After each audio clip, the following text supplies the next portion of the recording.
আজকে 2রা November 2023 independent যে news চ্যানেলটা ইউটিউবে আছে সেটার কর্ণধার সৈকত তলাপাত্র, ওনাকে পুলিশ অ্যারেস্ট করেছিল গত 6ই অক্টোবর 2023। তাকে আজকে মোট 6টা মামলায় কোর্টে প্রডিউস করা হয়। এর মধ্যে 2টো মামলা ছিল সেশনস কোর্টে, শ্রী সুভাষিস শর্মা রায়ের কোর্টে, এবং 4টে মামলা ছিল চিফ জুডিশিয়াল ম্যাজিস্ট্রেট শ্রী সৈকত দাসের কোর্টে। এর মধ্যে সেশনস কোর্টে যেই 2টো মামলা ছিল, প্রথম মামলাটা হচ্ছে আমাদের ত্রিপুরার মহারাজা যাকে আমরা বলি শ্রী প্রদ্যোৎ কিশোর মাণিক্য বাহাদুর বা দেববর্মন, যাকে আমরা বুবাগ্রাও বলি। তো উনি মামলাটা যেটা করেছিলেন অন্যান্য আইপিসির ধারার সঙ্গে schedule caste schedule tribe atrocities অ্যাক্টে সেই মামলাটা নেওয়া হয়েছিল, কারণ সৈকত অত্যন্ত জঘন্য ভাষায়, কুৎসিত ভাষায়, কদর্য ভাষায় মহারাজকে গালিগালাজ করেছিল এবং পুরো ট্রাইবাল কমিউনিটিকেই গালিগালাজ করেছিল। তো সেই মামলাটাতে ও জামিনের জন্য প্রেয়ার করেছিল। ওর জামিনের আর্জি খারিজ হয়ে গেছে এবং শ্রী সৈকত তলাপাত্রকে আগামী 16ই নভেম্বর পর্যন্ত জেল কাস্টাডিতে পাঠানো হয়েছে। সৈকত তলাপাত্রের পক্ষে সায়ন দে নামে কলকাতা থেকে একজন অ্যাডভোকেট এসেছিলেন আজকে। উনি এপিআর করেছেন এবং উনিও জামিনের প্রেয়ার করেছেন।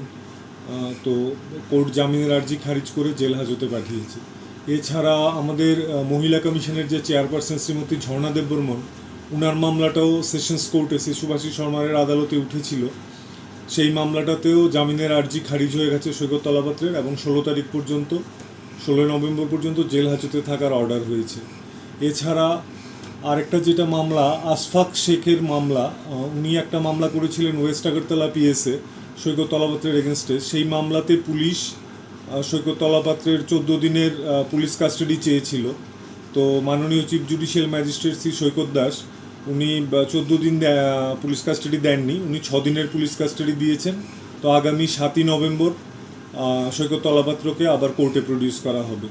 এছাড়া হেডলাইন্স ত্রিপুরার কর্ণধারের স্ত্রী শ্রীমতী চন্দ্রা রয়, উনি একটা মামলা করেছিলেন সৈকত তলাপাত্রের এগেনস্টে। সেই মামলাতে ক্রাইম ব্রাঞ্চের তরফ থেকে ওনার পুলিশ কাস্টাডি চাওয়া হয়েছিল সৈকত তলাপাত্রের। তো যেহেতু একটা মামলাতে পুলিশ কাস্টাডি গ্রান্ট করা হয়েছে, সেই জন্য মাননীয় চিফ জুডিশিয়াল ম্যাজিস্ট্রেট প্রেয়ারটা রিজার্ভ রেখেছেন, পুলিশের প্রেয়ারটা, এবং সেটা আগামী 7ই নভেম্বর সেটা শুনানি হবে। এছাড়া শ্রীমতী অন্তরা চৌধুরীর একটা মামলা আছে সৈকত তলাপাত্রের এগেনস্টে। সবগুলোই অলমোস্ট অভিযোগের নেচার হচ্ছে ওইরকম, প্রথম স্ক্যান্ডালাস নিউজ করা, তারপর বিভিন্নভাবে ব্ল্যাকমেল করে টাকা আদায় করা। আর এছাড়া আরেকটা মোডাস অপারেন্ডি হচ্ছে এই ধরনের নিউজ উনি করতেন যেগুলোতে হিট হতো প্রচুর, এবং হিট হলে পরে আপনারা জানেন সোশ্যাল মিডিয়াতে হিট হলে পরে সেটা একটা আর্নিংয়ের মিডিয়াম। তো সেই আর্নিংয়ের সেইভাবেও একটা বেআইনি আর্নিং হতো সৈকত তলাপাত্রের। তো এই সমস্ত অ্যাঙ্গেল থেকে পুলিশ ইনভেস্টিগেট করছে। তো শ্রীমতী অন্তরা চৌধুরীর মামলাতে মানি ট্রেইল অলরেডি পাওয়া গেছে। অন্তরা চৌধুরীর নামে প্রথম কুৎসিত নিউজ করে তারপর ওনাকে ব্ল্যাকমেল করে ওনার কাছ থেকে টাকা আদায় করা হয়েছে।